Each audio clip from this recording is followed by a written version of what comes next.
Hi, Ryan. Welcome to the Women Awaken podcast. It is an honor to be with you, Whitney. Thank you so much for having me. Very excited to have you here, Ryan. I told you before we jumped on that I was up late last night listening to Mm, your series that you created. So, Ryan, you are a public relations professional and you're mm, also the host of the Outer Limits of Inner Truth oh, podcast.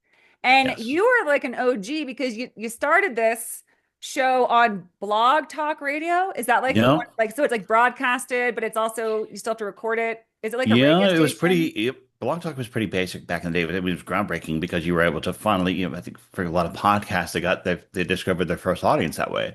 So it was out, and I think within about a year, a station picked it up, regular radio station picked it up, and it was nationally syndicated. It became nationally syndicated its very first year. And it was like a total shock. I was very happy about it, but immediately it connected, and then it went on there for a while, and then we moved to the station, moved on. They changed the format. Then I moved to Libsyn, but it's interesting is that it's always found an audience. That's amazing. That means it's Yeah. needed. That means that Mm. it piques curiosity on this planet, which is a good thing in a different kind of way, right? And we're going to get Yes, sir. back to that. But you did, and I don't know if this was all is going to be released on the Outer Limits of Inner Truth Mm. podcast, but you created a series called The Journey Beyond Death, which is an Yes. 18-part series on healing and understanding. So it's Yes. about people who have experienced loss, people going through grief, people who have had near death experiences. So it's all basically all about death, the death experience, the reality. Yeah. It's about that. It's part about so the Outer Limits of Inner Truth podcast. This is a series within the Outer Limits of Inner Truth podcast, and this particular program, I mean, it's for somebody who's lost someone. It's also for people who are just curious.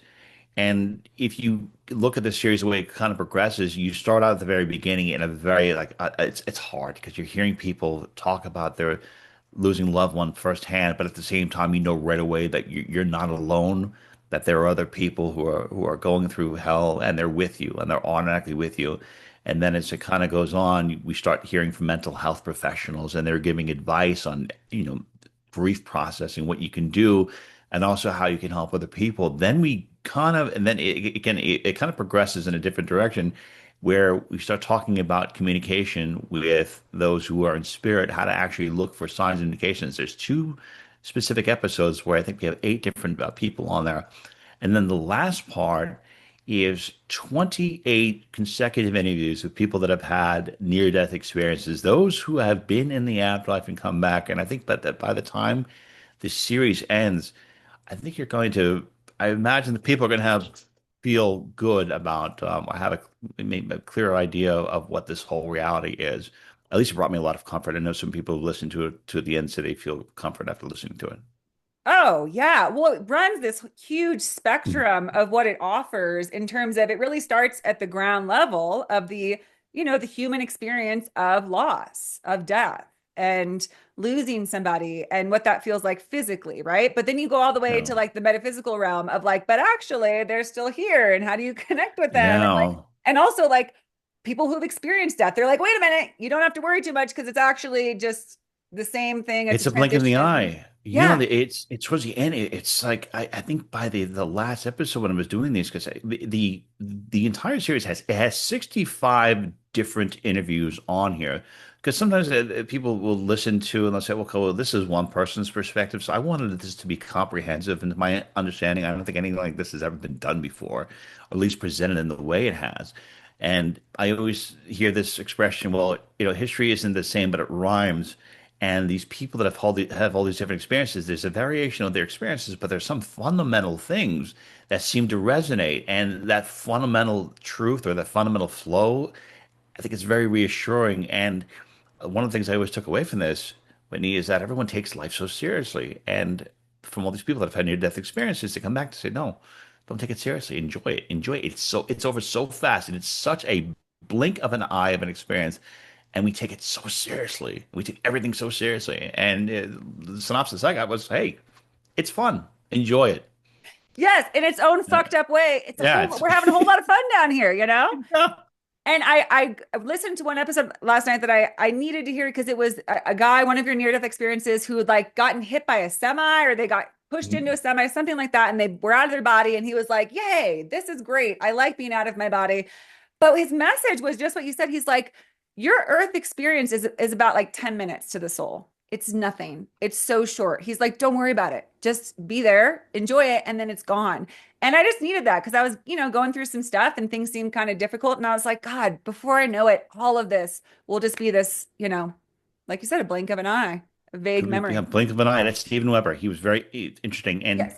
he used to talk about these experiences too. And then yeah, I always wonder about this because this is something where I'm still trying to wrap my head around. I kept on trying to ask why you need to come into this realm to learn certain particular lessons if you cannot acquire all these lessons within one or two lifetimes. I don't know. I mean, yes, there's a variation of different experiences you can have, variation of emotions, but why do you have to go through such an, why does it have to be so intense and why does it have to be uh, constantly happening? So I'm just very, very curious about that. And apparently they're like, well, it's for the experience, it's for your evolution, and it's for your growth. But I'm like, well, what if you are a point of attraction of infinite consciousness? Why must you, being at the peak level of evolution, coming from the divine being known as source, why must you, have the illusion of separation to relieve these experiences when you already are already there? So there's a lot of questions I didn't have answered, but I'm still seeking those answers. Yeah. Well, so my understanding that I came to have about that is that we we just are, right? Life has no beginning or end. It just is, right? So if you Mhm. just are something like the sun, you just exist. All you know is like your brilliance. That's you just have a lot of brilliance and you just got there, right? But if you wanted to have the experience of all the different amazing parts that make you up, you have to go and go through them, right? To know what makes up the totality of who you are. That's my understanding of what we would call divine God, right? It's the Yeah. totality of all of it, and that totality desired to experience itself to know just all the different parts, components, aspects of what it is. And then my understanding is that the soul desires and craves everything. It doesn't see anything good or bad. Everything is Mm. delicious and remarkable and amazing to the soul. The worst, most terrible lifetime to the soul is like, oh, that was so Oh, good. I so can't believe wonderful. that.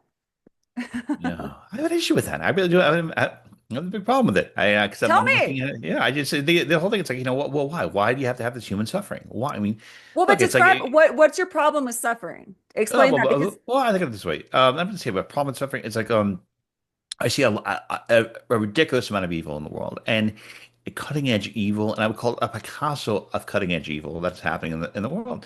And so I wonder, like, why does the soul have to experience that? What is the purpose of experiencing it? Like, why does it have to be so prolonged? And I keep on hearing this stuff. Well, well, your soul came here for this evolution and its growth, and it did something. Did it really?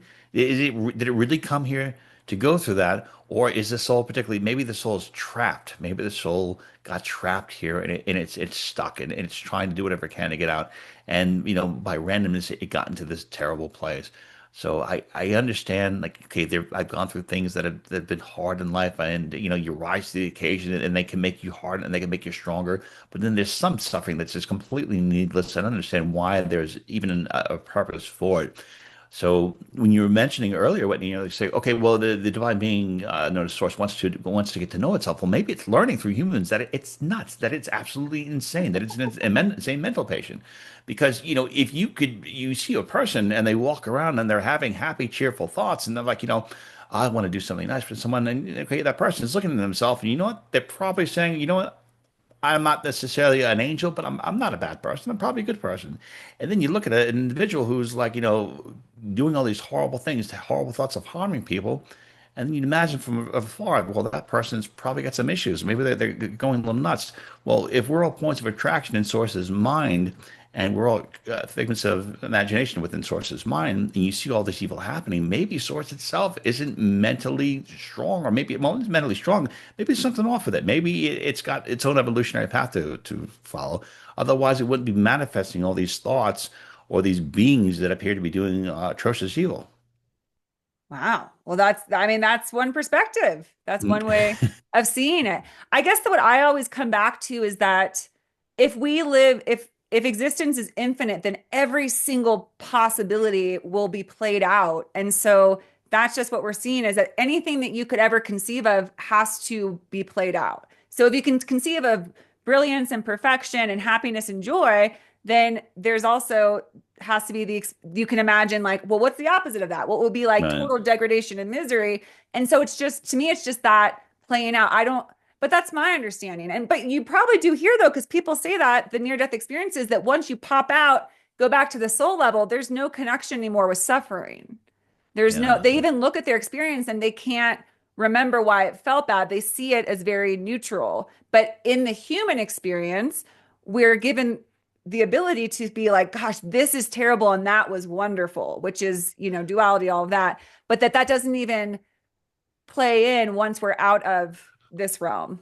Yeah, and that's actually accurate, especially when it comes to the number of people have said that when they said once you get out of the body, it's like you will never. I mean, one of the most common things I heard is that people were saying that you'll never believe that you are human. It's like you will never believe that you are a human being. You're infinite consciousness. You're a spirit, and you're so much more majestic, infinite. And then you crammed yourself into a body, believing you are a human being. And a dear friend of mine is Nancy Dennison, and she appears in the last episode. And I always think that her near death experience, you ever call it an after death experience, was so compelling because I felt she went really deep. She said that when she had a near death experience, a lot of people they go and they are in spirit and they reconnect with they reconnect with their families, and they realize that they're in spirit. And from her perspective, she said that she went so deep where she remerged in with source, if you want to call it God. She said that that's when you wake up and you realize that the entire time that you are the totality of all these different creations, all these point of attractions. You're there. She went there, and she was describing human beings as animals. So that they're just animals, and there's spirit within these animals. And what we perceive as evil, it's like, no, that's just human behavior. And some humans have a spirit in them. You can train the human, you can make the human be better. And if you have more spirit in it, it'll act in more accordance to, call it spiritual, it'll be more loving and compassionate. But she described the evil that we see as just that's what humans are. That's what they're here for. They're selfish, and this is the nature of human beings. But at the same time, I respectfully disagree with her that I think that humans take that behavior to a different level. And when there's joy and they take pride and joy in hurting other people, I think there's something else there, which is why I don't necessarily think that this reality is just black and white, where, okay, we're in the body having experiences, then we go when we return to source. I feel like there's a couple other steps that we're missing that we're not clearly seeing. What do you think those are? What are those Well, steps? I think that the evolution necessarily doesn't necessarily happen within the spirit, within the human body. That there is probably a realm outside the human body within the non-physical that's also part of evolution, and that evolution kind of maybe blends in with the one that we're having in the physical realm, where you are the spirit and you're trying to evolve and grow your spirit, and those who are more who have light or love within them are more attuned to I guess the divine purpose or source probably are considered to be light, and those who are shying away or maybe here for a different experience tend to be more dark. So from Yeah. the individuals I've had on the program, there seems to be other realms of consciousness or conscious beings that are influencing or affecting the evolution of the human beings that are on this planet right now. Mm. And those get talked about through David Icke. They've been talked about, I think, through a couple of people who've had near-death experiences. So Mhm. I think that the evolution seems to be a couple steps beyond just getting out of the body and going right to the spiritual realm. I think that there seems to be something there that we're missing. Huh. So That's just my okay, yeah, perspective. because I listened to a lot of David Icke, so I know all Yeah. those theories about that there's control here and that there's well, because I do yeah I do believe that every place in the cosmos is it's kind of like a big amusement park. Like, hey, let's go to Earth. It's like the haunted house of the solar system or of the No. cosmos, where it's like, this place is fucking scary. Let's go scare the shit out of ourselves. Well, because think about it. We come here and we feel like we don't know. We feel disconnected from a source. We're like, maybe life is evil. That's a terrible, terrifying place to be. But why do we watch scary movies? To get tantalized by the idea of evil and fear, right? Like it's fun. So Yeah. we kind of come here for that. But I also think that Earth wasn't originally that. It kind of became that because, just to your point, it has free will here. So I think we created it into an evil place where greed and ego are and fear are at the top, but that can change. And I think that that revolution is happening by people like you who are bringing out new concepts and ideas that are eventually going to obliterate fear, and this can return to a place of love. That's how I think that things are ever changing and shifting. And maybe we've attracted negative other energies from the universe that are like, oh, cool, here's a fear-based place. We can Mhm. suck their energy and control them. But like nothing's forever. That's my view. It's like everything in the universe is Flux. constantly changing and flexing and growing and evolving, and that this will change as well. But I do feel like it's just whatever's going on Earth, it really is like just a amusement park ride for the soul to jump in and be like, I want to try this for a second. And Well, then it it's getting changes. getting a lot of it. Yeah, there's a lot of over here. And I want to respectfully disagree with the known, I guess, this concept that people say, oh, it's free will. I'm like, I don't know. Humans by nature, I think, should be able to do whatever they want as long as they don't harm another human being. Hmm. However, I guess according to every laws on every planet or every nation, no, you have all these restrictions. So there's that, okay, free will, what, to go outside and do certain things. Some countries you wouldn't even let you do that in a certain period of time.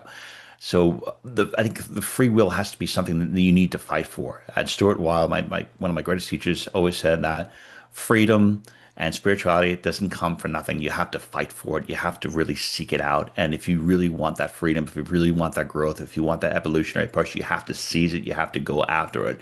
Otherwise, if you just kind of go on autopilot, those who are willing to take control will be happy to control you and dominate you and put you on a frequency that they want. And speaking of frequencies, I we've done shows in the past about brainwave frequencies, and apparently you can perceive different information on a delta wave, which is when you're about to go to sleep. Theta, which Stuart used to do theta metronomes, used to be able to perceive different dimensions on the peripherals of his eyes. And then there's alpha, and then there's beta. And apparently, there's a lot of frequencies that are surrounding our planet right now that keep people in a certain state where they can't really do introspection, and they apparently it keeps them in a lower vibrational state, like the perpetual fear, perpetual state of anger, perpetual emotion not being in tune with the inner calm. Apparently, that puts people at a lower vibrational rate. And because of that, the vibrational rate, apparently that brings in a lot of negative things or manifestations that we're seeing. An individual we had on a program named Shinamurti, who's been on a number of times. He appears in The Journey Beyond Death. He has talked about this period of time being something called the Kali Yuga, which is the dark period of humanity. And this is when all things are insane. This is when evil is seen as good and good people are seen as completely crazy. So he says, he's like, just go through this. We're going to get through this. But once it happens, once we reach to another side, it'll be like this whole world will seem, this time period will seem completely crazy that we actually lived like this, that we actually accepted these values. So to point back to something you said, Whitney, I mean, I think you nailed it when you said that this place is an amusement park and of experiences. And wow, what a variety of weird experiences we can have at this period of time. For sure. And yeah, I think about that all the time. And I say it on my show that this time period is gonna be a parable one day where people are gonna be like, yeah, you wouldn't believe it, but we used to like live our life, we used to have constant wars and thought that was a way to resolution. And people be like, that No. makes no sense. How would you use violence to get peace? And we're like, I don't know, but we did it for thousands of years. Like, we had addiction. They'll be like, what's addiction? And like we had, all these horrible things that I don't think exist in a world that's not operated by fear. So I do think it's the Kali Yuga, you said. Yeah. We're just The Kali going, we're Yuga. we're going through it right now, you know? Something. And to It's your point, intense. okay, and here's my take on your idea that Yeah. so there's energies that are trying to like numb us down and check us out. But this is where I think free will comes in, is that to me, those energies are conditional. And that means that you have to agree to them. It's kind of like a vampire. They say vampires have to be invited in. Well, you have to basically people who are checked out and they almost like their soul almost kind of disconnects with their physical body. Those then can be invited in. That's kind of like you're just Okay. you're not in your own space of critical thinking, thought, growth.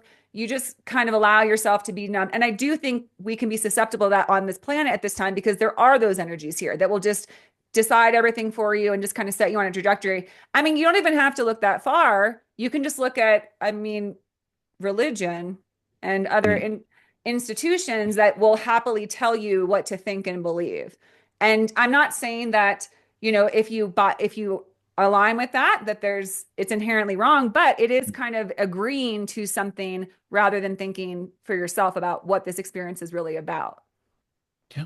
Yeah. It's something and they'll do whatever they can. And I think you made a really excellent point that you have to consent to take these on and to allow to be dominated. And some people don't understand that they have the choice. In addition to the metaphysical aspect of Outer Limits of Inner Truth, we've had a number of people on that are very pro freedom. So Ron Paul has been on our show 7 times, and he's considered to be the founder of the modern day liberty movement. And a couple other like-minded individuals, they've got a message that it's like a lot of people, they're afraid of what true freedom is. There's a lot of responsibility. And just like charting your own path, and growing spiritually, there's a fear because you're on your own, you're not part of a group. You have this certainty of a group, you have the certainty of these long held beliefs, but once you're on your own, you're on your own. And it can be very scary, but at the same time I think the reward is beautiful because with freedom comes incredible responsibility. So for those of you out there who are on that path and you get scared, I'd say just keep doing it. There's so many wonderful rewards, especially if you can ask questions, especially if you can entertain an idea that goes against your current belief system. And the critical thinking is something compiled with curiosity, I think will help you grow so much faster. Yeah. Yeah, completely. And I think that when you are allow for anything, that's the only time you can actually come to understand everything. Because if you're like, no, no, no, I don't want to hear that. That doesn't fit my realm of reality.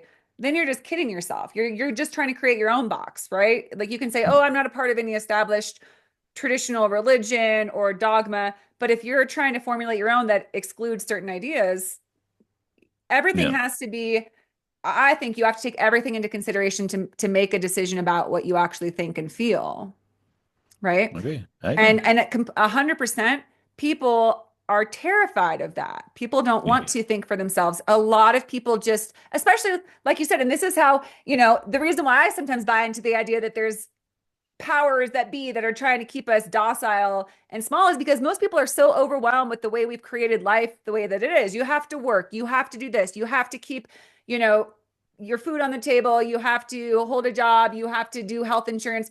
We're so exhausted that we're like, you know what, just tell me. Just tell me what to do, Mhm. what to think. I'll just go to church because I don't fucking have time to think about my ideas about that. Like just call Yeah, it a day. Let's watch Netflix, which nothing against Netflix. I watch it sometimes. But you know what I mean? Like it's most people are like, I'm exhausted. And it's hard not to think that we're being coerced to feel that way. Like, yeah, just, go rest and just do your check in, clock your time, whatever, and then check out. And most people live that way. they do. It could be a part of the human experience. It could be part of the reason why you came here to actually. I have these things where I entertain various ideas, Break out. and they go against everything. So at one time I'm like looking at myself like, okay, well, why does there have to be so much evil that has to be here right now? Why does someone have to go through this? And at the same time, I'm like, well, what if the person had a previous life incarnation where life was great and they needed a break and they needed to see things from a different viewpoint? So there are multiple ideas going at the same time and just trying to figure things out. But Whitney, I always wonder if you seek and you have a greater curiosity and a greater understanding of what this reality is. I think that when things happen, they're not going to completely knock you down. They're not going to break you. And by being open and being flexible, being flexible like water, you can kind of like, I guess, adapt rather quickly because we're seeing ye- like centuries of history happening in the last couple of years. And based on the individuals that I'm talking that I've had on the show, not just talking about metaphysics, but we're talking about economics, we're talking about freedom, we're going to see more of these happen. And who knows what it's going to do for people. So I think if you ask more questions, you become more aware and you're able to change and adapt your beliefs. This experience may not be as intense as it would be for somebody who's not doing that. Yeah, yeah, absolutely. Because if you don't do that, I mean, it Mm. is a very hellish experience here when you feel that Can be, yeah. you're punished by things, you're beholden to things, you're a victim of things. I mean, victim mindset is one of, the greatest prisons that people live in. And it's hard to escape. It's not easy. My personal story is that I've been sober 10 years. I went through Good for addiction after you. trauma. And my victimhood was so fucking strong. I was on my way out. I was like, fuck this, fuck life. I hit rock fucking bottom. You know what I'm saying? Mm. And it took that to be like, well, what if that's not true? Like, what would happen if you just tried to have reclaim yourself and to create the life that you want and to be who you want to be despite what happened to you? And it took a long freaking time and a lot of work, but that's freedom. Once you get out of that, you're like, I'm not imprisoned by my circumstances. It wasn't personal. And and to your point about why is there suffering, I can say this for myself, and I'd be curious if you have this experience. Mm. What makes me like who I am today, like a lot of grit and passion and determination, is because of the worst fucking things that happened to me. And if my life had been just like an easy breezy thing, I don't think I'd be able to relate to as many people or be as passionate as I am to evoke and elicit change while I'm here on this planet. I want to say first off, congratulations on you overcoming an addiction to alcohol. That is one of the Thanks. hardest things that a person can do. And it's really, I mean, that's really wonderful that you're able to do that. It takes a lot of will to do something like that. I stopped drinking some time ago, about 2 years ago, and it's remarkable how different life is. But as far as the pain and suffering goes, there's certain things where I would say, yeah, they've had that. I've been able to take that pain and obviously grow. But then there's certain experiences that I've had where it's like, well, what the F was that about? That did nothing. And I haven't like, necessarily taken that in a good light. I've looked at that. I'm like, well, that sucks. That was a waste of time. So I mean, this is part of my evolutionary growth where I'm not able to see the good in all things. Maybe I will as I Yeah. get a little bit older, but no, I think there's some experiences that are painful that just absolutely suck, and they shouldn't have to happen. I hear you. I hear you. Well, then I'm curious, Ryan, if you could take us Mm. back a bit because I'm wondering how did you get here? How did you get to the place where you even wanted to have a show like this and talk about these things? Did you grow up in a religious household? Was that a part of Yep. your upbringing? Yes, yeah. I grew up Catholic, and my parents. It was wonderful. The community. I do have to say that it was really nice. Church on Christmas. It was.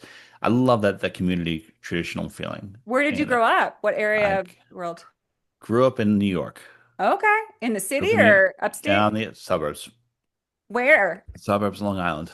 Okay. Okay. I was Yeah, living in Saratoga Springs last year, so like upstate New York by Albany. New York is it's a wonderful state, except It for all the is. tyranny, except for all the tyranny that they have once in a while. But I think it's pretty good, and they Except have for a that. phenomenal pizza. And so anyway, grew up Catholic, and I realized that in my early 20s that these long held beliefs that I had I mean, first off, I was completely identified with Catholicism, Oh. and I had so much of my identity was wrapped up in Catholicism. It was kind of like everything for me. It was my heart and soul, and I believed in it so passionately. Then I realized that a lot of these beliefs that were in Catholicism, they were not only were they not serving me, but they were counterproductive. They were destructive for me, because other people they go to religion, or they're in religion, they go to these beliefs, and it works for them. Okay, it didn't work for me, and I realized that the only way I was going to grow or actually survive was if I cut this out. Now, I cut this piece Mhm. out of me, and I said, I'm never ever going to become a part of this ever again. I'm never going to kneel or think that the power is outside of me. I'm taking full responsibility for my life. It was a very pivotal moment, and it was extremely painful. They call it the dark night of the soul, because basically that all of my identity, everything that I was at that point, was tied into religion, and then here I was, kind of like the ghost after that, and growing, learning, I took more responsibility for my life, and the more responsibility I took, I think the better things got. I became a lot more accepting of other people. And then I met this gentleman named Stuart Wilde, who was a metaphysical teacher. I discovered one of his books one day. It's called Affirmations. And it was just, I saw that. Is that the book that you Ryan, found? that was the book. I totally forgot. It was totally affirmations. That was the book where I was like, who is this wild, amazing madman? Because he's Oh, ridiculous His, in a lot of his ways. picture. I Funny. just looked at the picture. He just Yeah. had this look. I'm like, this guy, something's off with this guy. So anyway, I started reading his books, and he was all about personal responsibility. The reality that you see outside is actually a reflection of who you are inside. So I was working, changing and growing and transcending things. And as I was working on myself and seeing things happen, I saw the outside reality change. And then all of a sudden, it was just this flow. And then I wanted to meet Stuart Wilde in person. And I met him in person, and then we got along so good. It's like he was a long lost friend or something from. We had to have some kind of past life. How did you meet him? How did you I just went to Las. He had this. He was doing this. He used to do these experiences in Las Vegas where he would do speaking in Vegas. So I wanted to go see him. and you just I just met got. and became buddies? That doesn't always I happen. I met, well, I reached out to him and I was thinking to myself before the experience, I said, maybe I can help this guy with PR. Maybe I can help him sell some tickets. So that was my idea. And then I guess I got him some media, got him on a couple of shows. We met in Las Vegas and he asked me to be his publicist. And it was completely surreal. And then from that point on, we were talking our communication on a regular basis. And I would have questions that I would have about his work. And then those deeper questions and conversations that I had with Stuart would be the foundation of Outer Limits of Inner Truth. And that show came to fruition in 2014. And the original concept about it, Whitney, was called the only show about forensic soul analysis. So a person would be interviewed, and then I would have a psychic medium, a past life reader, and an astrologer each do an analysis of that person because we were going to find out who that person was in this lifetime and who they were previously and what their soul trajectory was. And the show just kind of grew, and I was like, I have to go a lot deeper. And I would just see something that would be very uncomfortable. Like we did a show on suicide, and asked from a psychological perspective and somebody who had a near-death experience what that was like. And then I would go really deep in talking about soulmates. And then we did one show that was really controversial called The Time to Kill. And it was the karmic implications of if you have to shoot someone, if you have to kill someone in self-defense. Talked about these cycles. I would always see a topic and I would go as deep as possible because I wanted it to be very, very comprehensive. Yeah. At the same time, I always saw it as an opportunity to ask interesting people deep questions to try to get a clearer idea of what this whole process is. Why are we here on Earth? What's the purpose? And can we do anything to enhance our evolution? Yeah. So And well, that's all that's came to. that's why I love your approach because to me, the things that what I gravitate to the most are near-death experiences. So people Mm, who have gone to the other side and channeled information. Because to me, those are if you ask just a random person like what are the implications of suicide, they're just going to tell you from their mind, right? But when people reach basically like a different realm, they get a different perspective, a higher perspective, I believe, like Stuart. I want to call mm. him Stuart Little, but that what was his name? Stuart Wilde. Still, well, Not Stuart Little, not a mouse. But you know what I'm saying? Like, so I'm curious, like, what did the episode about suicide, where was it somebody who tried to attempt and they can't, but they didn't succeed and they had this well, revelation about what, because I've heard the true nature of what like suicide. To me, if you it just means that you're gonna have to go do it all over again, but it's often worse, like to have the well, experience it before. wasn't just one person. What I did, it was a comprehensive two-part series. So what I I did have to is I listen to interviewed. it. I have to find it. Well, it's I'm actually going to be re-uploading it. It's something I had this show for a while. I took it down. I'm going to kind of add some things to it. So I Oh, interviewed a couple people that have survived suicide, asked them about what it was like for them because they returned. Then I also interviewed a couple family members who have lost someone to suicide because I wanted to lay the foundation and see what happened. And then I talked to a couple individuals who have had near death experiences, and I asked them. I go, okay, well, from your perspective, what is suicide? And a couple of things I got was that, okay, well, that was one particular lifetime, and they make it seem like it's such a horrible thing. Well, it's horrible for the family and friends you leave behind. For the soul, it's just another evolution. mhm. So it was just and when I see a particular topic, I don't want to take one take. I want to make it comprehensive. That's why the journey beyond death is so comprehensive. I just didn't want to have, five, maybe 4 or 5 perspectives. I wanted to interview 65 different people and make it so comprehensive so a person could go from there, take what they need. There are certain episodes that are going to resonate with people, others will be deeper, but I wanted to be very, very comprehensive and very thorough in the work that I present. Yeah, and it is absolutely, and that's what's so wonderful about it. I was actually listening. One of the first on the first season, the first episode had a woman speaking about was it her some child who died from alcoholism or somebody in her family, right? Died from Yeah. alcoholism. Yeah. And she spoke so eloquently, but also thoughtfully about the nature of addiction. And she was basically saying, like, you need to understand that this is not a person's choice. And I think that's an important message to get out there because a lot of people don't understand addiction. And I mean, it's hard not to get infuriated with somebody you love who's slowly destroying themselves through Yeah. alcoholism. But, I didn't expect to hear that in this series about deaths, but you allow for a lot of different points to be expressed, to be shared, a lot of wisdom and insight into like what leads up to death, causes of death, the experience of death, the aftermath. So it's really a brilliant series. It's awesome. Thank you.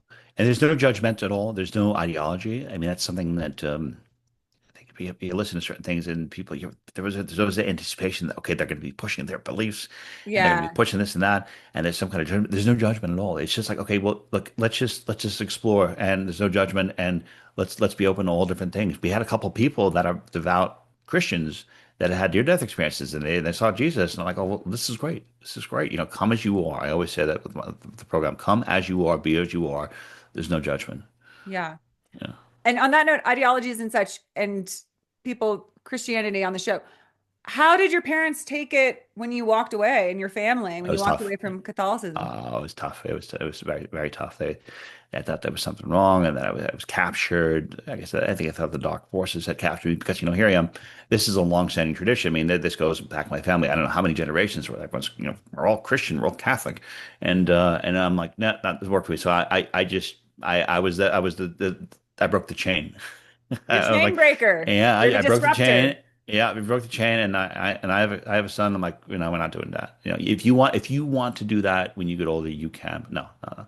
And then I broke another chain because everyone in my family like loves my mom's meatballs, and I became vegetarian. And then I broke another chain, and I think that was probably harder for her. She was like, oh my God, first, first he rejects Jesus. Now my meatballs. How much more can I take? So I think the meatballs were harder on her though. Oh my gosh. Ah. Yeah, it's one thing. It's one thing in the church. It's a whole nother thing your mom's cooking. Meatballs. Oh my God. Yeah. And That's that great. experience came on ayahuasca too. Have you ever taken ayahuasca? I have not. I have not. Okay. It's I'd It's say if you do powerful. it's very powerful. It can be very beautiful. Stu actually, the first person I ever did ayahuasca was Stuart. So it When was was it was that? Because I feel like that I didn't start hearing about ayahuasca till like, I don't know, the past, maybe it's just me, but the past like 5 years. I guess it's been around. Well, did Stuart passed, right? He's he passed passed over? in 2013. He passed in Yeah, 2013. a while ago. So I can't believe, yeah, it's so strange. 'Cause I always feel him all around. That sense of humor too. I have to say, like for a person who's teaching metaphysics, all the other people were like very, very serious, and he was always joking around. I love that, and he would always make fun of the other teachers for being too ego driven. But anyway, when I met him, I came to his house, and this is back in 2009, and he was talking about ayahuasca, and he's like, do you want to do ayahuasca? I go, sure. And it was incredible. And I'd say I've done it a number of times, but in those experiences, those were tougher lessons, but I highly recommend it for people, especially if they're in a good environment with good people. When you did it with Stuart, what was your, because I've heard, it can be pretty Mhm. gnarly, like really just, Tough. I mean, you literally throw up and then you have like Oh yeah. throw up like emotional gunk. What did Mhm. you go through the first time? Well, the first time it was just, well, I would say I was uncomfortable. I was uncomfortable because it was an experience that some people are very comfortable with tripping and seeing things and hallucinating. I'm something I'm never into. But Mhm. I just figured, okay, well, this is something that could be very beneficial. So I took it for what I could. I was definitely feeling things. And I know that after the experience, if there was just an energy shift. And the other times I've done it, I feel like there's been a growth. And one of the times I did it, I became really sensitive to food that I was putting in my body. And on one of the last times I ate meat, I actually felt like I could feel the fear when I was eating. I was like, I don't want this anymore. I don't. And there was a click where I couldn't eat meat anymore. And I also other benefits where I would say that I looked at people differently. There was always some people that have the judgmental things about others, And obviously, you have to be cautious about some of the people you're in company with. But there was just a greater perspective of, okay, well, look, there's a person and there's a soul in a body having their evolution. I'm having mine. Like, as long as we collaborate together, we don't infringe upon each other. That's fine. And that was one of the experiences that I think happened with the ayahuasca because you go there and you're being taught. I think that can be a very beautiful experience, but can also be a tough experience. Yeah. Yeah, that's what I've heard. But that's interesting that you bring up the aspect or the point of it allowed you to feel more sensitive to what you consume, right? And Yeah. when we say consumption, that also means everything from what we watch, what we listen to, who we allow in our energy. Well, I had a guest on the show where we were talking about that we used to be much more attuned to that sense, the feeling, like the way things affected us, right? But just Mhm. as we are talking about, like people are kind of checked out and on autopilot, we are so disconnected from how things affect us. Like we almost are so disconnected from our bodies that we don't even like half the stuff that we eat and consume through whatever form is not for like doesn't really resonate with us, but we don't notice it because we're so detached, we're kind of numbed out, Yeah. right? Yeah. Also processed food. So as a vegetarian, I mean, I was just like, okay, well, I don't want to eat meat, and I'm totally. But then you get one of Kill Gates's Beyond Burgers, and it's like, well, that's all these processed materials in there, and there's certain things that are probably better to eat than others. Like I try to get as much natural food as possible, but there's also something where you do if you bless the food. Apparently, it's very good too, Yes, and you you do become that. very very mindful of what you put in your body. It's also what you consume at night too. I mean, if you're what the media you consume is part of it. And if you're in nature, apparently it's very good. Well, there's a gentleman I had the pleasure of knowing. His name is Dr. Stephen Sinatra. He's a renowned cardiologist, and this gentleman is such a beautiful soul. I wish he was with us. And he was adamant about grounding. He's like, make sure you walk on the grass every single day, barefoot. That's very good for you. And make sure you pet animals. He said, spend time with your dog and your cat. Pet them all the time. As soon as you pet them, you have this beautiful connection, and it automatically lowers your heart rate. And he was, yeah, said that, I'd say that, really great teacher. That's so cool. That's rad. I'm actually, yeah, I'm living on a horse ranch right now. So as I told you, I share with you, Ryan, I've been living nomadically, right? So wherever I travel, I try to be on a farm if I can, or some kind of place with animals and basically grass and nature, right? Because I'm right along with him. It's good for you in every regard. Your physical health, right? Mhm. It lowers your heart rate, keeps you calm, keeps you connected, but also spiritually for me, when I'm around animals and nature, there's no judgment. And I let go a lot of those, sort of the defensiveness that can occur when we're walking around the world and trying to be ourselves, do our thing, share, but we have fear, right? When we're in those Mhm. environments, I think we're attuned to more of what I believe the divine represents, which is just being, like just Yeah, just, connection, essence. yeah, yeah, nature, peaceful. Yeah, it's beautiful. It's a good thing. So what's your favorite nature? Where do you live now? Still New York? Live in one of the southern states, South Carolina, and Cool. it's, I'll tell you what, the food here is they gotta love they do not know how to make New York pizza. But the upside to South that, I guess, Carolina. South Carolina, is there's a lot of nature, and I think being anywhere near the beach or the water seems to be a very serene, beautiful place. And you do whatever you. I mean, some people they'll meditate. I don't know if you do that, Whitney, but I have a very hard time doing that. I have a very hard time sitting still, and I can see where I'm passing this on to my kid because he can't sit still either. So the alternative to that is just trying to be in nature or try to walk where it's really quiet.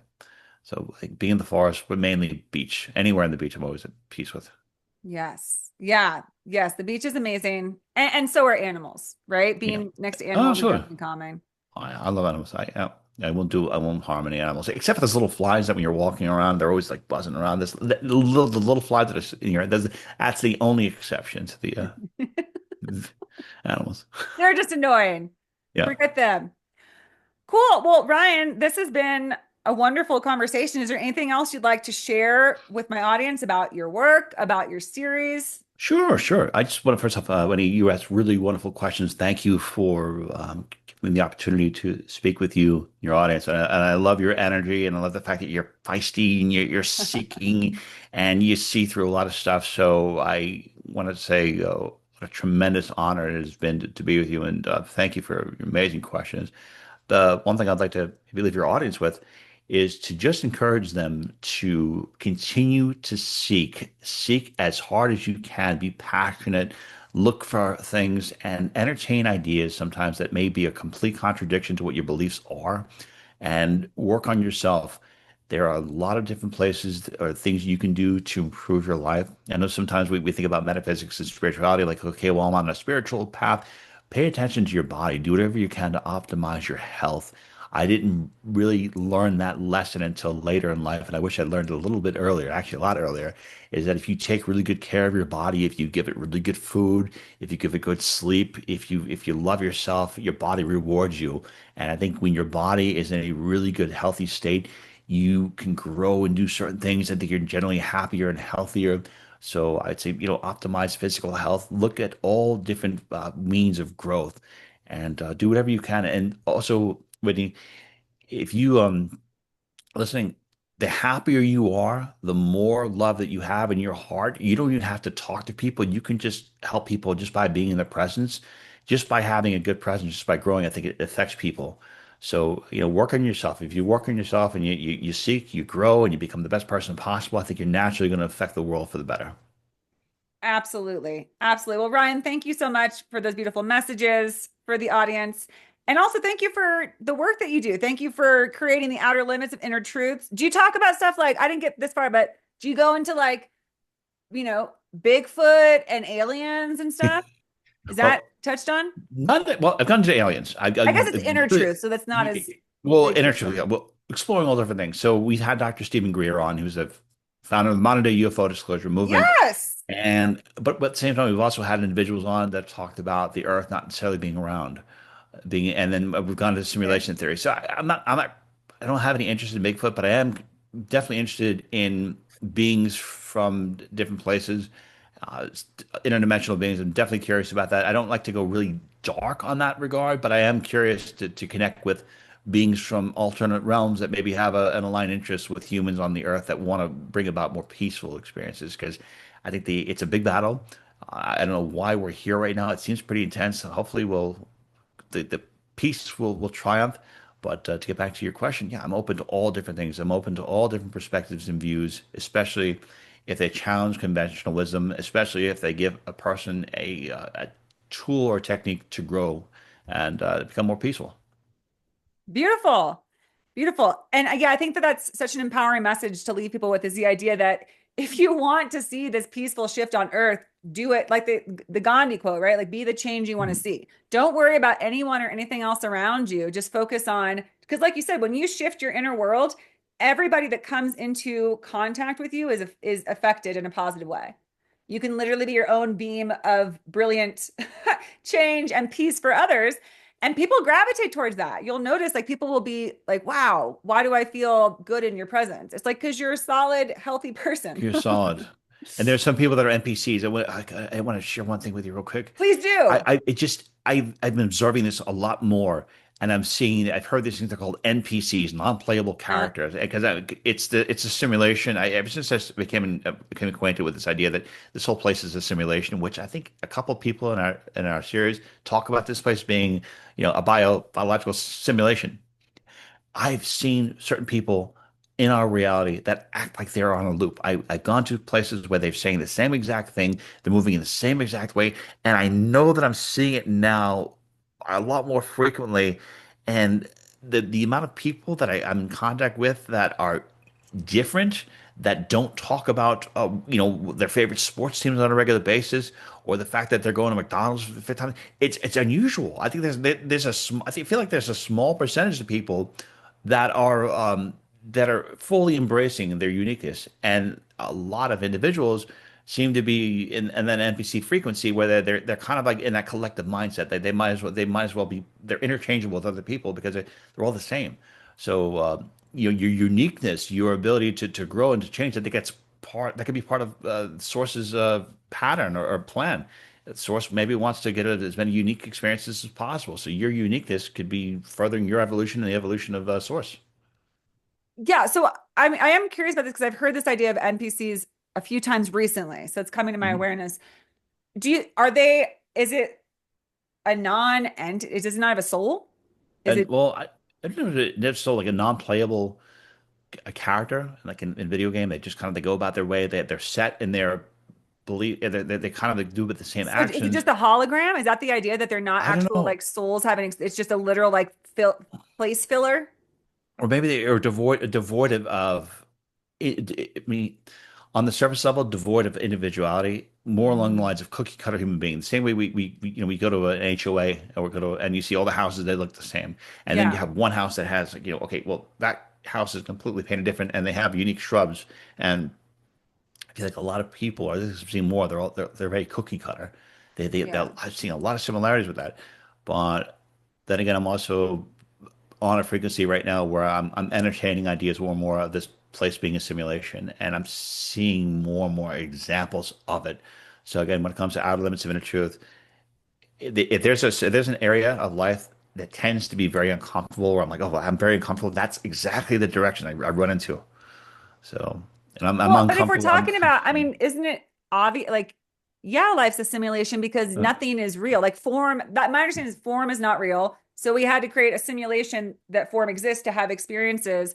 But it's just a simulation in terms the same way that if we do a virtual reality game here in our simulation, we it's giving us the opportunity to like go through the jungle because but yep. none of it's real. But it's not a bad thing per se. It just means that form is an illusion, right? Like this isn't, Yeah. it's just all, It's but all it gives us vibration. the framework. So I totally believe it's a simulation. But then to your point, then I feel like these NPCs are like graphics that aren't actually, they seem like humans, but they're not, but I don't know. Cause then I'm like, well, doesn't it have to have, or is it just like an unevolved human who's eventually going to evolve into a player, like an actual Like, player? yeah, that could be it. Like, it could be it. It's just, Have it's you so had weird. anybody with a near death experience that was like told about this, about NPCs and the reality of that?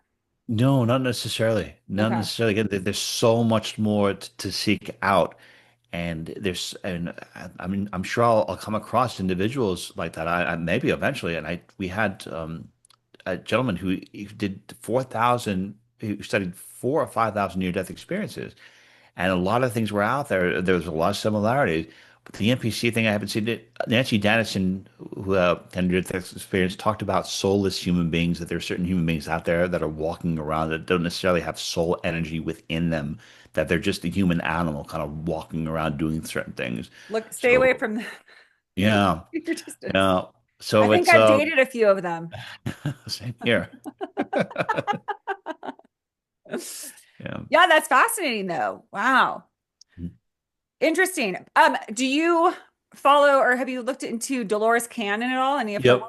I like her a lot. Yes. She talked about a lot of these concepts that really kind of, when you have like your mind opens up and up and up to new ideas and concepts. She Yeah. opened me to a lot. I was like, oh shit. Whoa. Okay. Yeah, she talked about the number of waves of people that are coming here to reincarnate, I guess to change the vibration frequency of the planet Yeah. right now. I see a lot of kids being born today. You take away their technology and they just seem to be naturally aware. So children my son's age, I can't tell you how many kids are there's an energy where I hear a lot of people say, well, that's an old soul. That's an old soul. Usually there was like one old soul that was a rare thing, but most of the kids today seem like they're old souls and that they're ready for something. But this is a unique period of time in our history, and quite frankly, I hope that peace prevails and we don't see anything too insane. Because as much as I love being here, I also don't want to be here in a simulation where it's just complete, apocalyptic. I'd like to, kind of grow, evolve, have some challenges, but not go level 25. Yeah. Yeah. But I don't, yeah, it could happen. It could, but it would be a wild ride, that's for sure. Yep. One thing that always stuck out with me that Dolores Cannon in one of her books said was that, or somebody was channeling, and they said that this time in for humanity on Earth, people in the cosmos are pulling up their lawn chairs like it's the Super Bowl. They're Oh, really? watching what are we going to do? Like, what will we decide now? Like, get your fucking popcorn because this is a good show, people. It's going down. So I don't know. I think it's kind of cool that we're here for it. I Yeah, believe yeah. there's the other side, and I think love triumphs. I do. I do. I hope it does. I really do. I hope it does. And again, we're here from who knows how much longer we're here for, but make the most of the experience. And obviously, you're passionate, you're asking questions, and you've overcome something. And the fact that you went through your own personal struggle with alcohol, which is one of the toughest things you could do, I think by going through something like that, you mentally prepare yourself to anticipate outside things that could be even more that could be very hard. So Yeah. sometimes personal struggle and personal triumphs really prepare you for a world of uncertainty. Absolutely. Then you're like ready for battle. Div Yeah, Divine rebels, I call it. The ones that are absolutely. ready to just fucking like whatever, let's just go. Let's run with it. Well, So Ryan, this has been so much fun. Again, I've loved listening to your series. I'm excited to finish it. It's fantastic. It's a really thank you valuable so much. creation. Are you going to do more? Is there like another series in the work? Yes, I think what I'm going to do is I'm going to do. It went up to part 18, and I'm going to probably do 19 is going to be specifically about animals in the afterlife. And then I'll probably add 2021, which will just focus on suicide alone. So what I've done before, I want to keep this series open-minded with it. And some of the other programs I'm planning on doing in the future are going to go much deeper in terms of reaching peak evolution in this reality. So we've talked to a number of individuals who say, well, when the vibration frequency occurs on the planet and it gets higher, we'll have more perception. Well, there's some teachers I'm in contact with right now that have been able to push their evolution to a different point where they actually have they act regularly incorporate ESP, and some of them are actually very good at changing physical reality. And they can also kind of tap into their soul path and become much more aware. Kind of like they're not fully awakened to their divine nature in the physical body, but they're half awake. And with that half awake, they have a lot more insights. It's kind of like playing a video game and having a couple hidden power-ups or a couple cheat codes that no one else has. So some of these future shows are going to be a much more about accelerating that evolution and accelerating the ability to access information that I guess traditional people don't have. It's not, I don't think AI is the answer. I know people are really kind of running into it a lot, Mhm. and I'm sure there's a lot of great benefit to it. I think there's a lot more of that type of information coming in with, meditation and accessing the Akashic records, which we're going to focus on in the future. Oh, awesome. Such good stuff. Can we touch before we close, Ryan, the animal part? Because I had shared Yeah. with you before we jumped on to record that I lost my dog of my companion of 14 years in June. And you said like, oh, I've actually gotten some great information about animals in the afterlife or like their purpose here. I'm not sure, but was there like some nuggets of information you want Yeah, to share around absolutely. that? So when the people that I've been interviewing so far, it's actually a beautiful message, is that animals they apparently they reincarnate on a regular basis, and that they come in multiple times to be with their moms and dads. So a very dear friend of mine, she's a psychic medium, and she's talked about how her two dogs died and they came back, and she said that they're taking on the same personality qualities as her new dogs. And I lost two dogs when I was growing up, and my two dogs have reincarnated. I can tell right away. Their personality have reincarnated as the dogs I have now. So apparently, animals that they're always with us. They're continually here with us, and they have a tendency to reincarnate quickly because they miss us a lot. And so it's just, you have to look in your heart and feel. But I'll bet you, if you come across a beautiful animal that needs a home, needs a loving home, you're going to connect with it, Winnie. It's going to be amazing. And you're going to realize that you're probably going to see your beloved baby in the eyes of that animal, and because that animal is here for you. And as soon as we rescued our two puppies, I saw my two dogs that had passed in their eyes. So it's so, And and that was a it's big passage of time. I mean, you're saying your childhood dogs felt like once you had a family, Yep, your once I dog. had a family, yep, as soon as I could. I mean, I wanted to rescue, and they were here. And if they have distinctive person, some of them have very distinctive personality qualities, mannerisms, exactly with the old dogs. And we're not just saying, oh, yeah, well, they like to eat food, they like to go to the bathroom, they chase the ball. Well, no, they have distinctive qualities, personality qualities, where it's like I've seen that before. Okay, I see it. And so my two dogs, they reincarnated together, and they're inseparable. That's amazing. That's incredible. Oh, Yeah. love to hear that. All right, Ryan. Well, again, this has been Really fun. These are all my favorite things to talk about. When you add more episodes, all that stuff, I'd love to have you back on the show. We can keep this dialogue going because these are, this is a fun exploration. Oh, thank you so much, Lots of Wendy. It's different great honor. ideas. You're terrific at what you do. You ask a lot of great questions. Thank you. Thank you, and thank you for your work. Oh, wait, thank you. Oh, one thing, outerlimitsradio.com is where you can learn more about the show. Oh yeah, where else? So where can they find you? I forgot. I was too excited. All the Oh, information. Where can people outer, find you? outerlimitsradio.com. That's it. That's the main place. Yep, yep. All So, right, there we hey, go. Straightforward. Wendy, can I is it okay if I give you a quick call in 10 minutes? Yeah. What's your number? Well, let me stop recording first. Oh, okay, right. Yeah. Okay. Thank you so much, Ryan. Thank you. Thank you.